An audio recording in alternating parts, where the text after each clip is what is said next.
Assalamualaikum warahmatullahi wabarakatuh.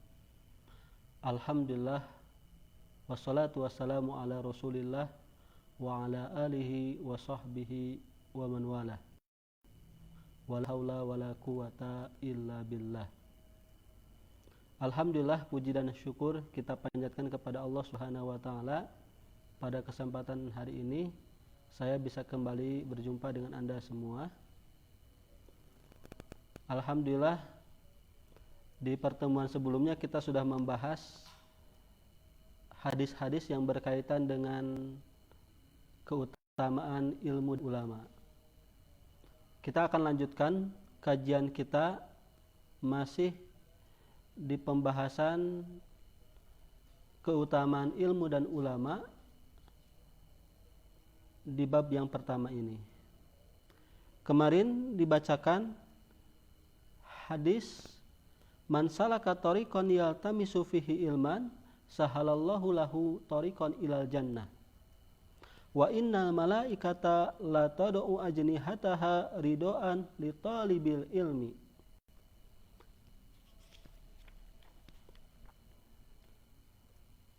wa qad ukhtulifa fi ma'na wad'i ajnihatiha faqila at-tawadu'u lahu. Dan para ulama telah berbeda memaknai hadis tadi, khususnya ketika mengomentari hadis wa innal malaika la tad'u ajnihataha.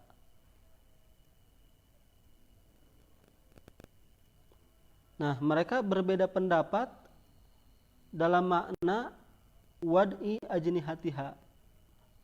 Malaikat meletakkan sayapnya. Apa sesungguhnya makna yang terkandung dari meletakkan sayap itu? Faqila at-tawadu'u lahu. Dikatakan bahwa makna malaikat meletakkan sayapnya itu adalah malaikat tawadu lahu, kepada penuntut ilmu. Ya, hormat. Mereka merendahkan diri. Kenapa merendahkan diri? Karena mereka melihat sosok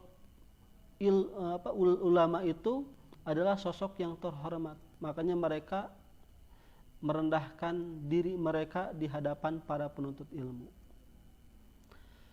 Wakila an-nuzulu indahu wal huduru ma'ahu.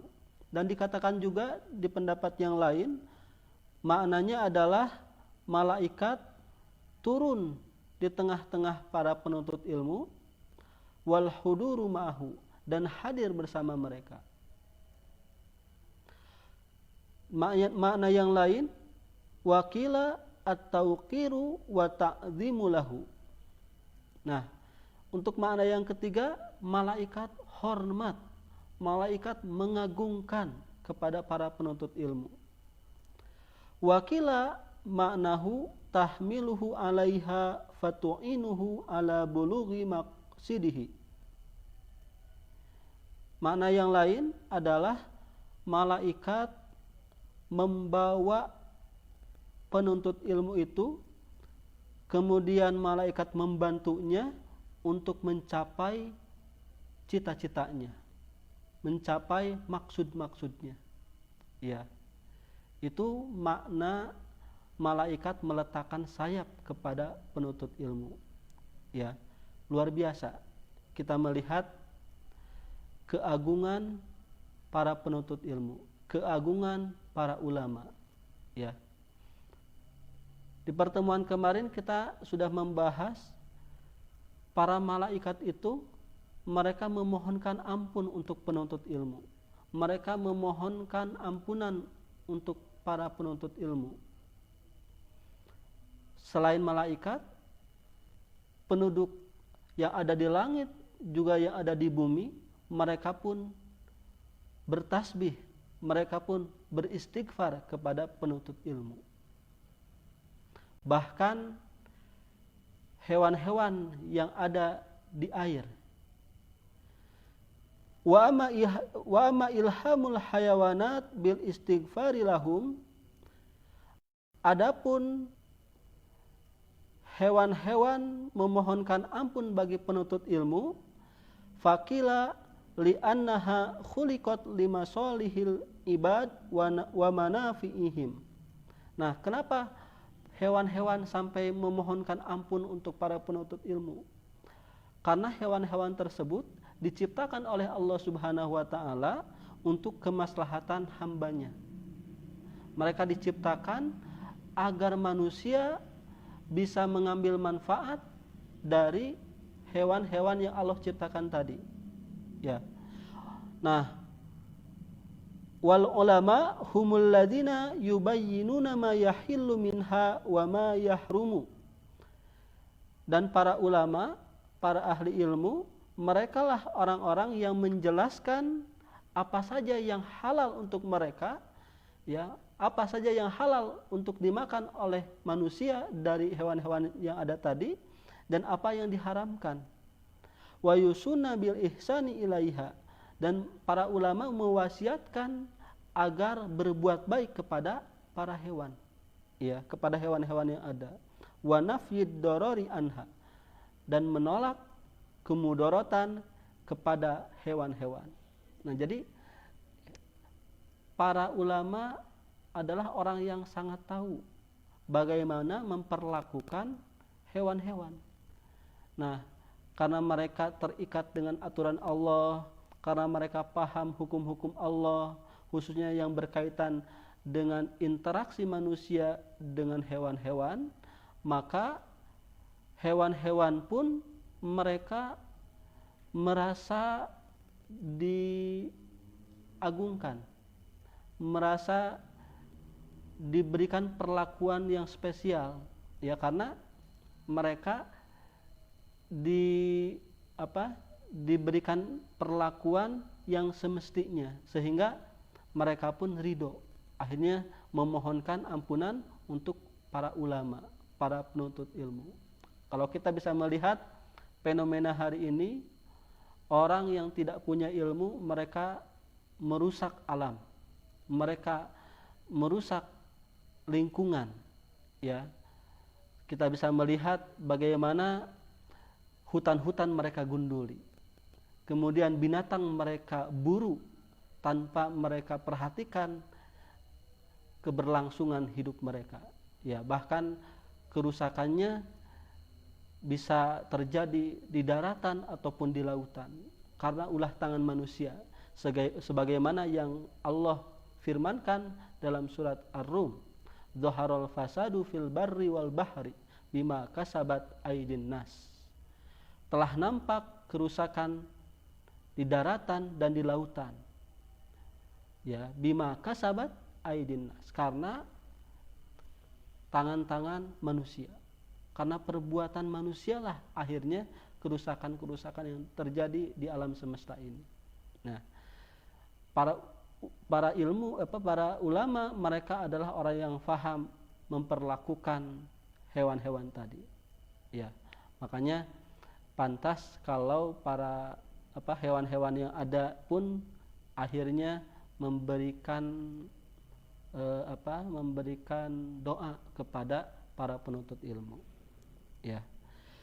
Wa anhu sallallahu alaihi wasallam yuzanu yaumal qiyamati midadul ulama wa damus syuhada. Dari Nabi sallallahu alaihi wasallam, yuzanu yaumal qiyamah, akan ditimbang pada hari kiamat midadul ulama, ya, tinta-tintanya para ulama, wa damus syuhada, dan darah-darah dari para syuhada. Jadi di hadis ini akan dibandingkan, ya, berat mana sih antara tintanya para ulama dengan darahnya para syuhada.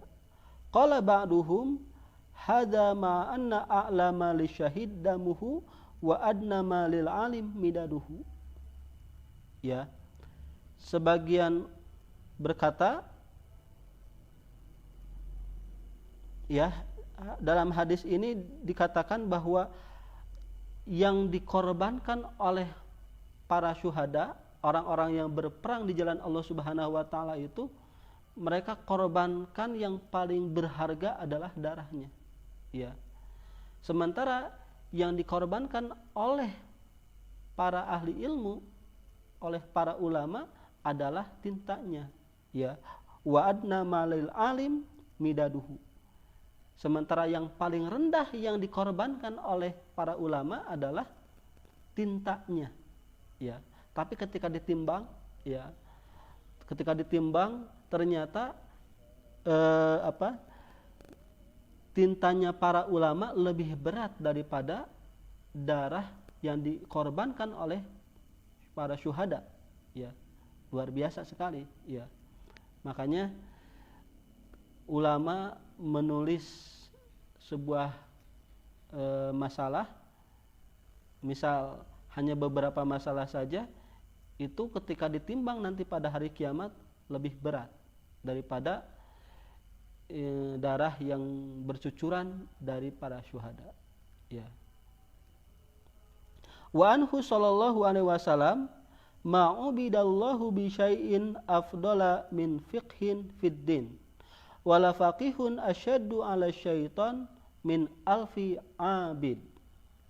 Ya. Dari Nabi sallallahu alaihi wasallam,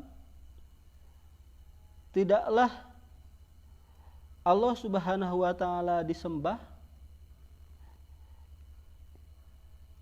dengan sesuatu yang lebih baik daripada fikih dalam agama, daripada pemahaman dalam agama. Artinya gini, ya. Ketika kita menyembah Allah Subhanahu wa taala, ketika kita beribadah, maka itu akan bernilai tinggi ketika itu dengan pemahaman agama yang lurus, dengan ilmu. Ya. Karena kalau ada seorang ahli ibadah, mereka sibuk ibadah tapi mereka menjauh dari majelis ilmu, ya bagaimana mereka akan beribadah dengan benar? Bagaimana mereka akan sholat sesuai dengan sunnah Rasulullah SAW? Bisa jadi ibadah yang mereka lakukan selama 40 tahun ternyata itu Allah tolak. Kenapa? Rukun-rukunnya tidak sesuai, syarat-syaratnya tidak terpenuhi. Ya, naudzubillah. Makanya beribadah pun perlu ilmu, sehingga kita melakukan ibadah itu sangat hati-hati karena dilandasi dengan ilmu. Makanya wala faqihun asyaddu 'ala syaitan min alfi abid. Sungguh bahwa seorang faqih, seorang ahli fikih itu lebih ditakuti oleh setan daripada 1000 ahli ibadah. Ya. Para pemirsa Qormaku yang dirahmati Allah Subhanahu wa taala, kita bisa melihat, ya, ternyata perbandingannya satu ahli ilmu itu lebih baik, lebih ditakuti oleh setan daripada 1000 ahli ibadah. Ya. Wa anhu sallallahu alaihi wasallam yahmilu hadzal ilma min kulli khalafin uduluhu. Nah, ilmu agama ini akan dibawa, akan diemban dari setiap generasi oleh orang-orang yang adil, oleh para ulama. Yanfuna anhu tahrifal ghalin, yang mereka akan menghilangkan penyimpangan-penyimpangan yang dilakukan oleh orang-orang yang melampaui batas.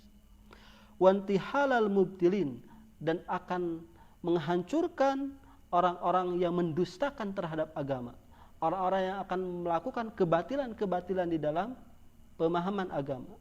Wa ta'wilal jahilin, dan dari takwil-takwilnya orang-orang yang bodoh. Ya. Peran ulama itu sangat dibutuhkan oleh umat. Ya. Di tengah arus liberalisme saat ini, di mana orang bebas ngomong apapun, ya, bahkan ngomong yang bisa menyakiti perasaan umat Islam, yang menistakan agama, ya, mereka sangat bebas dengan alasan ini adalah kebebasan. Padahal, ya, dalam Islam perilaku setiap hamba itu harus terikat dengan hukum syara. Ya, sehingga perkataan kita, perbuatan kita harus dilandasi ilmu, dilandasi hukum syariah. Tidak asal-asalan, tidak ada kata kebebasan dalam berperilaku. Sebagaimana dalam kaidah al-aslu fil af'al at-taqayyud bi ahkami syar'i. Hukum asal dari perbuatan adalah terikat dengan hukum syara. Ya. Nah, peran ulama inilah yang bisa membersihkan kembali, ya, kejahilan-kejahilan yang ada di tengah-tengah masyarakat, yang akan membersihkan kesesatan-kesesatan yang ada, sehingga ulama yang akan membawa kembali ke jalan yang benar. Wa fi hadis yashfa'u yaumal qiyamah salasatun. Akan memberi syafaat pada hari kiamat ada 3 golongan. Ya, al-anbiya, tsummal ulama, tsumma syuhada. Ya, yang pertama adalah para nabi. Mereka lah yang akan memberi syafaat kita pada hari kiamat. Kemudian yang kedua adalah para ulama. Dan yang ketiga adalah para syuhada. Waruya al-ulama yaumal qiyamah ala manabiro min nur. Diriwayatkan bahwa ulama pada hari kiamat itu berada di atas mimbar-mimbar dari cahaya. Ya. Dari hadis-hadis yang sudah kita bahas tadi, semakin memperkuat, ya, motivasi kita untuk semakin semangat dalam mencari ilmu, karena ternyata keutamaannya begitu besar. Ya, mudah-mudahan kita semua menjadi generasi yang menempuh jalan ilmu sebagaimana yang dilakukan oleh para shalafus shalih. Itu saja barangkali yang bisa saya sampaikan. Mohon maaf atas segala kesalahan. Aqulu qouli hadza astaghfirullah li wa lakum. Subhanakallahumma bihamdika asyhadu an la ilaha illa anta astaghfiruka wa atubu ilaik. Assalamualaikum warahmatullahi wabarakatuh.